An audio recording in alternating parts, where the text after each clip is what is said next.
personas que más han influido en mucha gente. Es un hombre que en su propia persona sintetiza la historia, él mismo, la historia de la neuropsicología.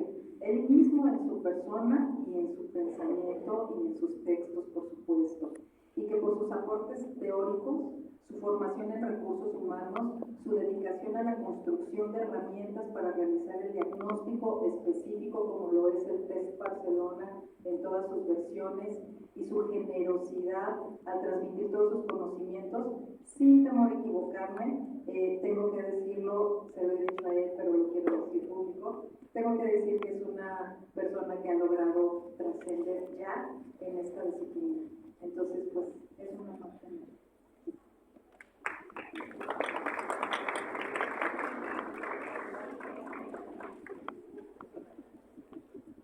Muy buenas tardes.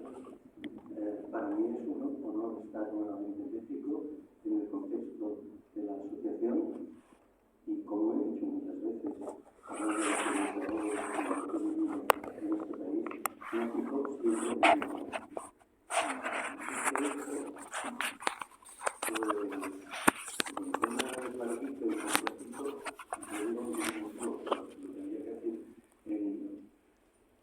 Palabras más destacadas. Vamos a empezar. Esta es la ciudad de Barcelona y he trabajado en este edificio, al lado, que es el Hospital del Mar y el parque.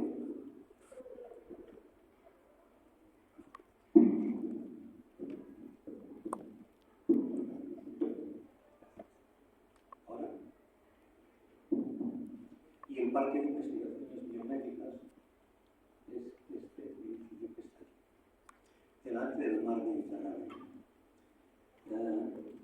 Dicho esto, vamos a entrar en materia, diciendo que el título es Renuncia a la neuropsicología de sistemas y de precisión, pero que de hecho debería decir del clasicismo, porque no es una conferencia que pretende ir más allá de Luria, sino ir más allá de todo lo clásico que hemos aprendido en los libros.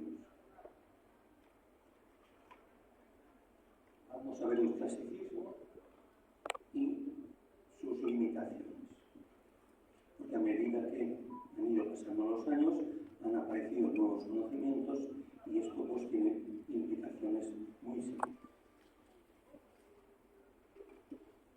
Miren, en el libro, que por cierto aquí hay un ejemplar que lo he traído para sortearlo entre la asistencia, este libro, el libro de historia de la neuropsicología y neurología de la conducta, que pone de manifiesto que van pasando los años, los siglos, hay avances, hay estancamientos, como lo que significó la Edad Media.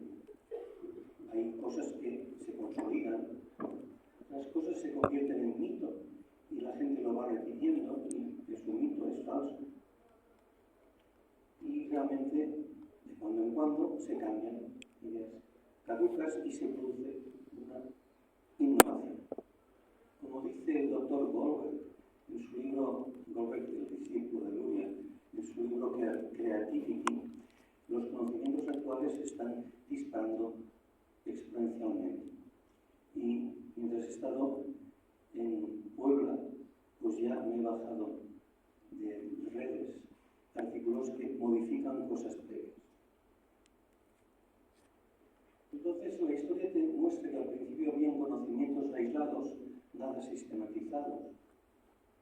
Luego se compila y se estructura el conocimiento relacionado con la neuropsicología, como hicieron la Hurrerera y Eckhart en su famoso libro de córtex cerebral. Y realmente las neuropsicologías aparecen en los años 70, 80 y 90. Yo tengo diapositivas con el resumen de los libros de cada una de las décadas. Lo importante es que se puede hacer neuropsicología con modelo funcional o sin modelo funcional.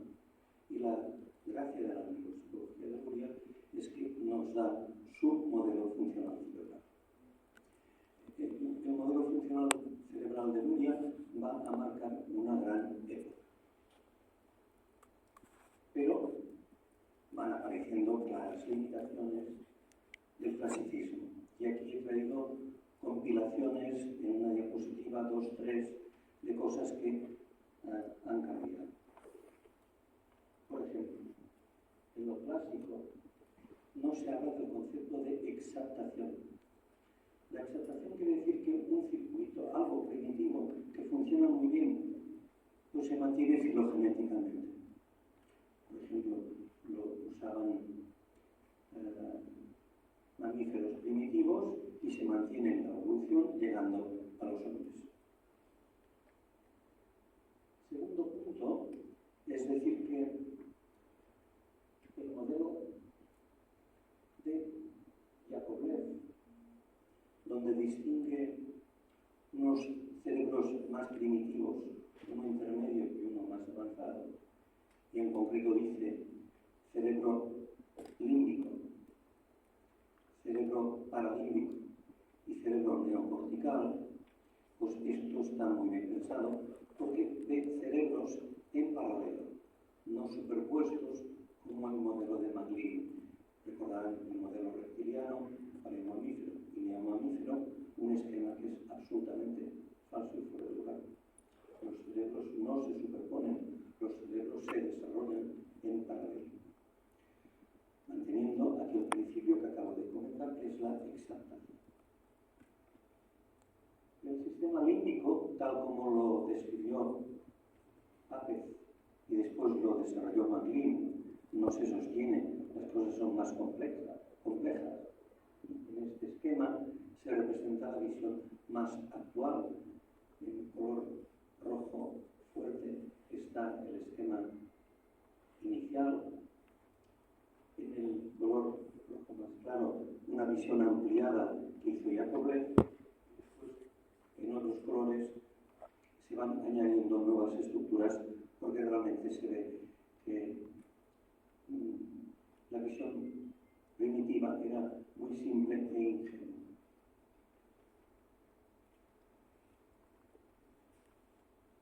La idea de los sistemas funcionales complejos, muy clásica, con Anógino, el autor repetidamente citado en las obras de Luria, pues no se mantiene tal como lo vio Luria. ¿Por qué? Porque ahora conocemos más procesadores corticales, hay más componentes, y conocemos nuevas vías. Por ejemplo, aquí está representado el fascículo frontal oblicuo de la SLAM frontal tract, que no está en los libros clásicos, obviamente porque no se conocía. Si tú añades un componente, el modelo previo, pues ya no se puede sostener. Otro ejemplo muy típico es esta figura, en donde es del libro del TES Barcelona, en donde vemos que no hay una conexión directa entre el área de Broca y el área de Wernicke, o Wernicke-Broca, como quieran. El modelo de Lichtenstein no es una línea de fascículos, sino que está formado por dos vías dorsales y dos vías ventrales. Esto es importante. Y esto te permite analizar muchísimo mejor los cuadros afánicos. Pero además de estas dobles vías en lo auditivo, también tenemos dos vías en lo visual. La vía dorsal, llamada la vía del where y el how, donde está la manipulación visoespacial, a llegar a cómo se llega a manipular. Y esta vía central es la vía del what, del reconocimiento. De manera que esto es muy importante porque cuando después analicemos la apraxia constructiva, será importante hacer esta diferencia.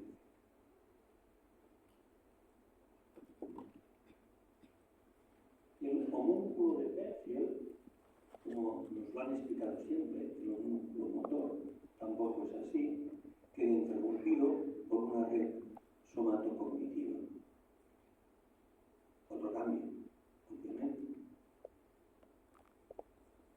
En el tronco del encéfalo, que están los sistemas reticulares y se veía como algo muy inespecífico de activación, pues tampoco, porque existen las vías de neurotransmisores específicos, es decir, la vía noradrenérgica dopaminérgica, la vía dopaminérgica, la vía colinérgica, la vía serotoninérgica y otras. En la visión de Luria, la semántica se implicaba con la encrucijada parito-temporo-occipital, porque en aquel momento no se conocía el papel de la región temporopolar. Esto es un artículo del año pasado del doctor Mesulam, extraordinario, y todos los síndromes que se pueden relacionar con la atrofia de estas cortezas. De manera que el modelo, si alguien se estudia las fases según Luria, pues se están hundiendo, se han hundido, porque la semántica no la puede relacionar con la estructura parito-temporo-occipital. Obviamente, no es un problema de Luria, es el problema de la ciencia en aquel momento.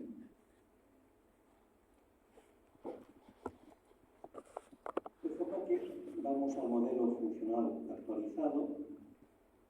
El modelo funcional actualizado, que está publicado en la revista Cortex en mayo de este año, con un mexicano,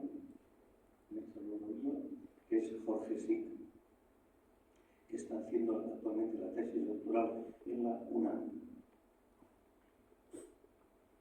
¿Y qué hemos hecho? Si Luria distinguió un primer bloque que era el tronco del encéfalo y las regiones temporales mediales, distinguió un segundo bloque que era retroatlántico y un tercer bloque que es preatlántico, pues vamos a partir de esta idea, pero la vamos a poner al día.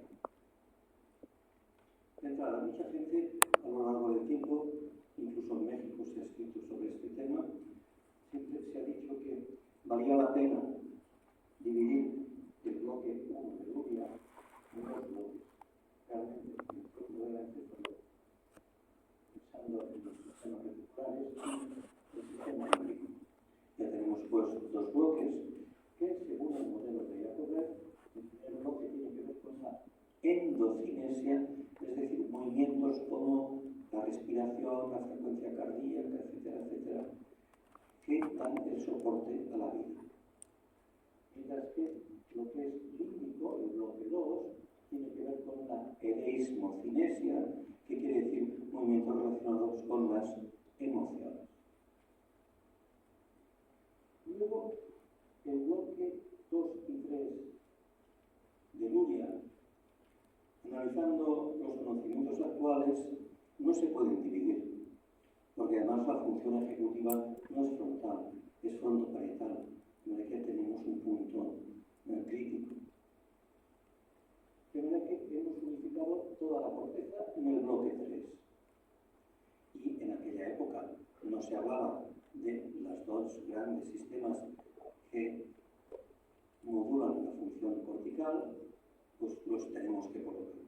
Tenemos que colocar los ganglios de la base, tenemos que colocar al cerebelo, con lo cual completamos un primer bloque que es un preferencial, porque preferente para mantener la vida, y límbico para las emociones. Y el otro es todo un complejo supralímbico centrado en la corteza, pero con sus dos grandes sistemas moduladores. Y además, fíjense ustedes que el bloque 3, la corteza, es el aprendizaje no supervisado, los grandes de la base, el aprendizaje reforzado, el aprendizaje supervisado tiene que ver con el cerebro. Y esto también me cuadra con las teorías actuales.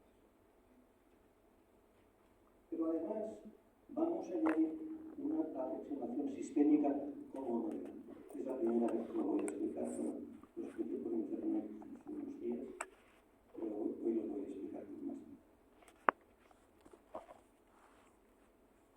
Esto sería hacerles una tortura a ustedes, esta tabla del artículo de Cortex, donde resume estas ideas básicas. Vamos a lo siguiente. Y este es el esquema del modelo, que va más allá de lo publicado en el libro del desarrollo. Bien, bloque 1, aquí tengo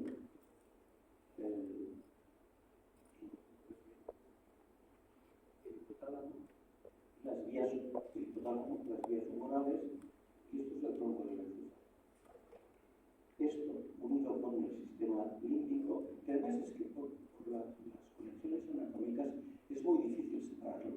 El gran Marcel Mesulam, en su libro del año 2000, ya dice que la vía final del sistema límbico es el hipotálamo, y el hipotálamo forma parte del bloque 1, es decir, que la interconexión es muy clara. Bien, fíjense pues que tengo el bloque 2 límbico, que tiene tres grandes componentes: el sistema límbico olfativo, el sistema límbico alrededor de la amígdala, el sistema límbico alrededor del hipocampo. Recuerden que estos son alocortezas, son cortezas primitivas. Es el archicórtex y el paleocórtex. Pero lo interesantísimo es que en el sistema límbico ya tengo el circuito estriado primitivo, el estriado ventralo-límbico. ¿Qué quiere decir?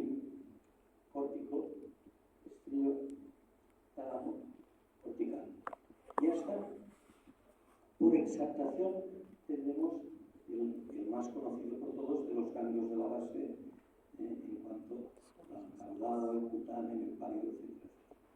Pero el sistema estriado ya está en las estructuras primitivas. Luego, aquí represento toda la corteza. He añadido el claustrum, que nadie nos habla del claustrum, y hay mucha literatura sobre el claustrum. Y he colocado las cortezas con su función, las conexiones córtico-corticales, infrahemisféricas y contralaterales, y en una serie de tablas ponemos al día los analizadores corticales. Cada área cortical actualizado qué está haciendo. Por ejemplo, es muy importante la corteza del surco intraparietal, que no está en los libros más clásicos y tiene una función muy clara en la coaptación de la visión con la mano para hacer agarrar un objeto. Por ejemplo, y esto explica el síndrome de Bartlett. Bien, pues aquí arriba tengo la corteza con el estriado dorsal, y a tálamo y a cérebro, y después las vías. Fíjense que la corteza 3 depende del 4, del 5 y del resto. Porque los sistemas más emocionales van a liberar y a poner en marcha aspectos de la conducta. Si seguimos, este es el esquema muy claro de la visión de la corteza con los ganglios de la base y del cerebro. Y siempre la misma idea es corteza, corteza y corteza, fotográfica, cerebro, tálamo, corteza. Si no hacemos una neuropsicología con esas distinciones, estamos pues fuera de la época moderna. Y un tema muy importante. Esta figura es de Mesulam, de su libro. Fíjense cómo están en colores las áreas de Brodmann, diferenciando las cortezas más primitivas, aunque aquí no se ven, para establecer las cortezas paralímpicas o de transición, el mesocórtex, y después el isocórtex, con las cortezas que están en la hoja de alto nivel asociativo, las de bajo nivel asociativo, moral específico, y después la corteza idiotípica, es decir, la sensorial. Pero, si avanzamos, este esquema del índigo del año 2006 es útil, porque es reconocer que pudo simplificar enormemente las cortezas en cuanto a sus conexiones subcorticales en cortezas límbicas, asociativas y sensoriomotores. Lo límbico tendrá que ver con las emociones, tendrá que ver con los reflejos condicionados, tendrá que ver con respuestas ya muy establecidas,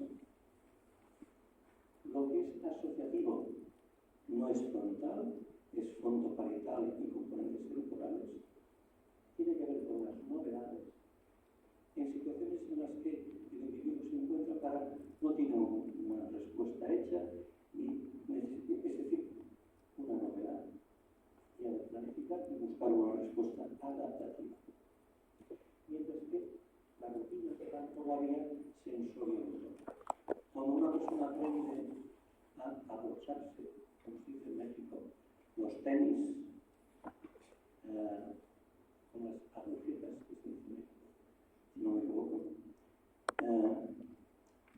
cuando se aprende, se va por esta vía. Cuando un niño aprende a hacer cuadrados, triángulos, círculos, va por esta vía. Pero cuando ya lo tiene aprendido, ha cambiado de topografía y va por la vía de las rutinas. Es decir, que cuando una persona realiza una figura compleja de reír, la planificación irá por esta vía, y si ha ido a la escuela y tiene que hacer círculos, cuadrados, triángulos, cruces, irá por la vía sensorio-motor. Y el cerebro es lo que hace. Esto es un esquema de Smartman y nos dice que el cerebro hace una transformación universal. Claro, universal porque el cerebro es todo homogéneo. Únicamente hay un tipo de circuito. Y si únicamente hay un tipo de circuito, únicamente puede hacer una operación. Cuando se altera la operación del cerebro en el ámbito motor, ¿qué tenemos? La ataxia. Con la descomposición del movimiento, la dismetría, con hipermetría o hipometría. Esto es lo que pasa en el ámbito motor. Pues esto, la ataxia motora va a acontecer en el ámbito emocional y en el ámbito cognitivo. Por esto, pues como trata aquí, dismetría del movimiento, ataxia, y cuando hay dismetría del pensamiento y de la emoción, tenemos el síndrome afectivo cognitivo del cerebro. Si nos dice que la patología nos da lugar a una dismetría, pues yo he propuesto el uso de la palabra eumetría, porque lo que pretende el cerebro es dar una respuesta adecuada a eumetría. Piensen que cuando la corteza da una orden, envía una copia al cerebro, para que el cerebro haga una predicción de lo que va a pasar y después llegará como forma de aferencia. Por esto el cerebro aprenderá a predecir adecuadamente. Vamos a la aproximación sistémica. Ahora sí que necesito que me ayude, por favor, para que, miren, no, que pongan en marcha el vídeo. Esto es una persona que se ha colocado dentro de la resonancia magnética para medir señales Volt, señales dependientes del oxígeno consumido. Si tiene que accionar aquí para que se vea el movimiento de este vídeo.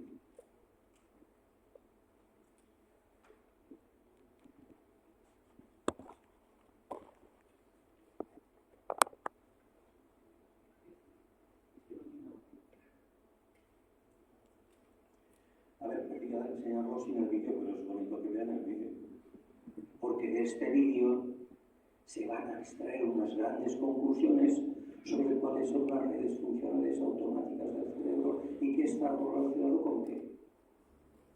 Y entonces se demuestra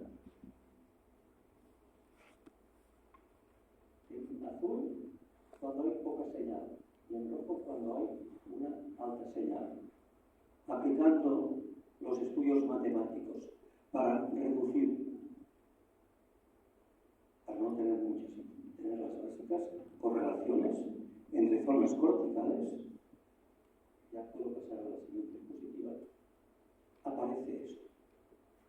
Aparece esto cuando se hace una distinción grosera, porque si se hace de forma fina salen 17 redes, pero nos quedamos con esto.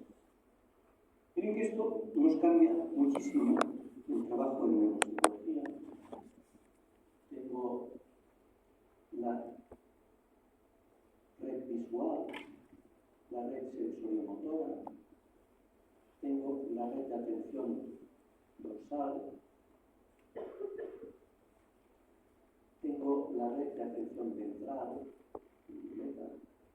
tengo lo límbico, tengo lo frontoparietal, fíjense que esto es muy importante, la red frontoparietal no es frontal solo, insisto, no confundamos la función ejecutiva con lóbulos frontales. Y además de ser frontoparietal, el papel de las influencias subcorticales de los sistemas dopaminérgicos que van a dar una prioridad de respuesta será clave para que uno tome tequila o Coca-Cola. ¿Cuál es la probabilidad que yo en Barcelona tome tequila? Muy baja. Pero que lo tome en México, la pregunta será, ¿tequila solito o tequila bandera? Claro, el contexto tiene mucha importancia. Bueno, pues dicho esto, otro estudio de Paul en el año 2013 distingue ya de forma más moderna la red frontoparietal o red ejecutiva, la cínculo opercular, aquí ya define más, la unión entre el opérculo y la región cingular. Una red que le llaman desaliencia, y esto es muy importante porque es una especificación de la red ventral. ¿Qué es la red desaliencia? Cualquier elemento que pueda aparecer en el espacio y que pueda tener potencialmente algún problema para el individuo, se debe reconocer rápidamente y darle un valor. Por esto es una expansión de lo que es la vía ventral para que llegue al sistema límbico, sistemas amigdalinos, reconocimiento y respuesta rápida. La red dorsal, la red del explicado, la red por defecto, la red que se pone en marcha cuando una persona se le pide que piense en su vida o que no piense en nada. Ojo, esta red por defecto ha sido mal calificada por defecto y debe recibir, y esto lo dice muy claro Goldberg, el nombre de red introspectiva. Esto es muy importante. Y las redes límbicas y emocionales tienen conexiones con esta red. Y esto lo ha mostrado el doctor Catán. Bueno, pues ya ven, la auditiva, la visual, la subcortical, etc. Esto lo voy a explicar de nuevo cuando hable de la neuropsicología de sistemas y el ejemplo de los traumatismos craneoencefálicos. Pues miren, hay un lugar en internet que se llama The Connecton Academy, y de ahí he sacado los detalles de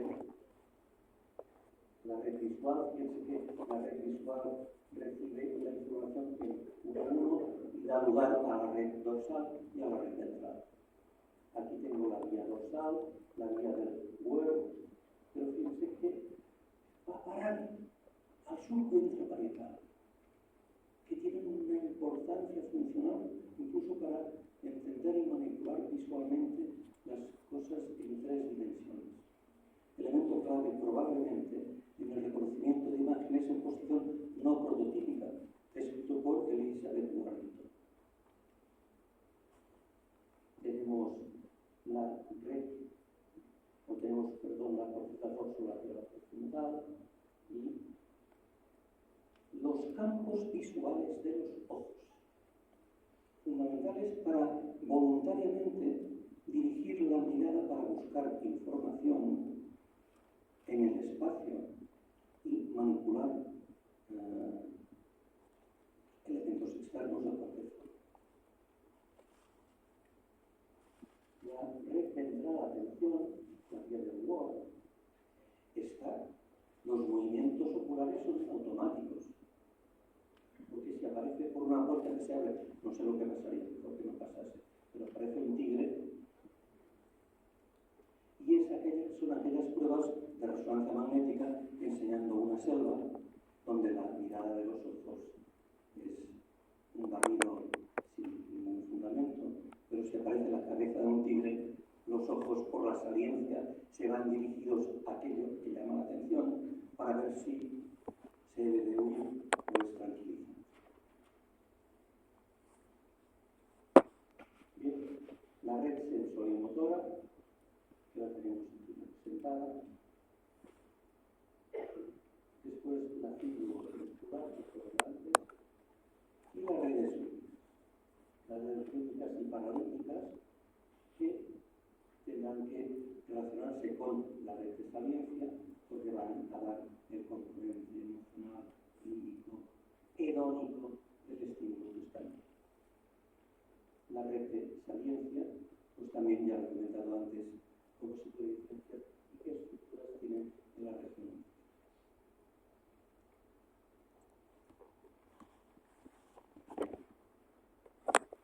Aquí tengo la red protoparietal, también llamada central ejecutiva o asociativa, donde decimos redes límbicas, asociativas, sensoromotoras. Era esta distinción básica que me permite de forma extraordinaria hacer una diferenciación muy clara entre tipos de cortezas y para la exploración neuropsicológica.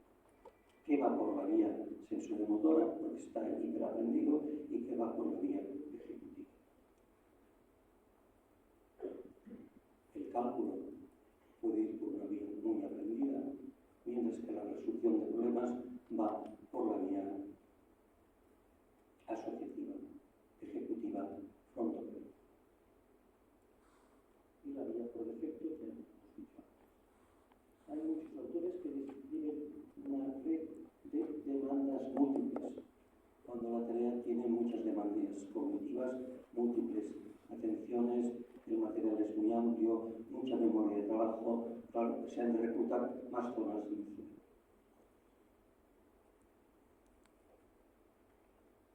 Bueno, pues vamos a la neuropsicología de sistemas.